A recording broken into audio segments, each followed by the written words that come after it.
Estamos hablando del ELN y de la disidencia de la FARC. Ambos factores presentes en Venezuela.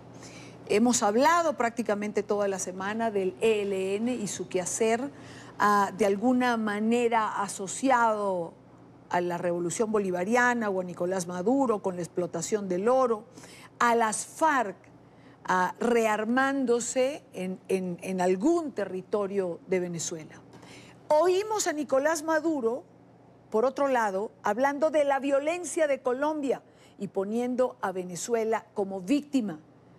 El incidente de la semana pasada, donde murieron 4 guardias nacionales, se ha dicho Diosdado Cabello, lo ha dicho Maduro, que estos son los grupos violentos en Colombia que no son controlados y se pasan a Venezuela. ¿Podemos preguntarnos si hay alguna relación?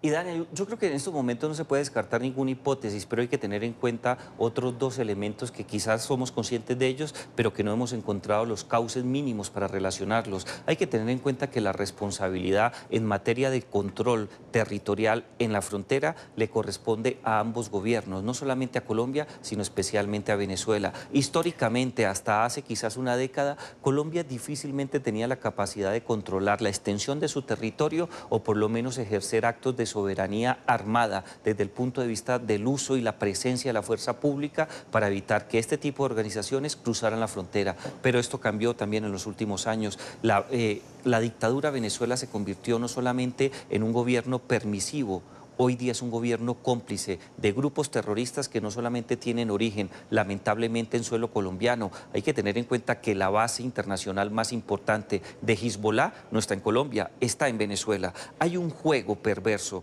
de proteger a ciertas bases que están conformadas por fuerzas alzadas en armas, llame los grupos guerrilleros, grupos terroristas o ejércitos insurgentes. Y esa presencia y ese colectivo de situaciones críticas se dan especialmente en Venezuela, porque Colombia ha tenido problemas para el control territorial, pero nunca ha sido cómplice de esas organizaciones guerrilleras o terroristas. En el caso venezolano sí, y yo creo que en cierta medida se pueden encontrar algún tipo de conexiones. Públicamente no tenemos tanta información, pero sí tenemos la capacidad de entender lo que ha sido el pasado de Colombia y lo que es el presente de la dictadura. Quizás este análisis que lo sostiene Jairo, pero que también se lo escuchamos a John Marulanda y lo hemos leído en las redes sociales de periodistas, articulistas colombianos y venezolanos, obligue a Nicolás Maduro a hacer advertencias de este tipo.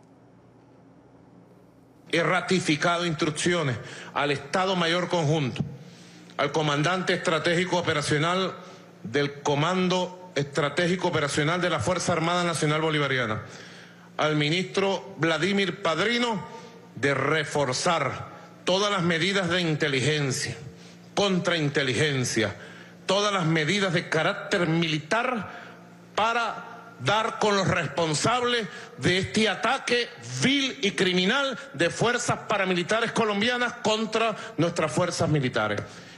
¿Creíble cuando se permite la presencia del ELN, de las FARC, de Hezbollah, como señala Jairo Libreros, en Venezuela? ¿Creíble cuando actúan a la luz pública en territorios determinados? Y Dani, no es creíble desde todo punto de vista. Empecemos por la parte formal. Hasta el manejo del lenguaje que tiene el dictador Maduro no se corresponde con lo que debería ser el comportamiento y las formas de establecer las líneas y los patrones que debe asumir la fuerza pública cuando el comandante de la fuerza pública, en este caso el comandante de la Fuerza Armada Bolivariana, da instrucciones claras y precisas para que se adelante cierto tipo de actividades militares o policiales. En segundo lugar, esos señalamientos relacionados con actividades de inteligencia no están orientados realmente a la Fuerza Bolivariana Armada, está orientado a otras 2 organizaciones. De un lado, a la inteligencia cubana, que es la que ostenta la soberanía en el manejo del uso de la fuerza, en la consecución de la información y de manera especial en las formas en las cuales las diferentes organizaciones que componen esa Fuerza Armada deben actuar en Venezuela. Pero también hay cierto tipo de datos que están relacionados relacionados más bien con el comportamiento y las actuaciones de los comandos que se han creado de manera ilícita para amedrentar a la sociedad o a cualquier persona que tenga la opción de pensar y actuar diferente a la dictadura. Desde ese punto de vista no es creíble, y mucho menos la frase que cierra: esos grupos paramilitares, cuando está claro en Venezuela, en Miraflores, pero de manera especial en La Habana, Cuba, que este ataque lo realizó fue el ELN, que de paramilitar no tiene nada. Jairo Libreros, analista permanente de NTN 24, gracias por estar con nosotros. Un gusto, Idania.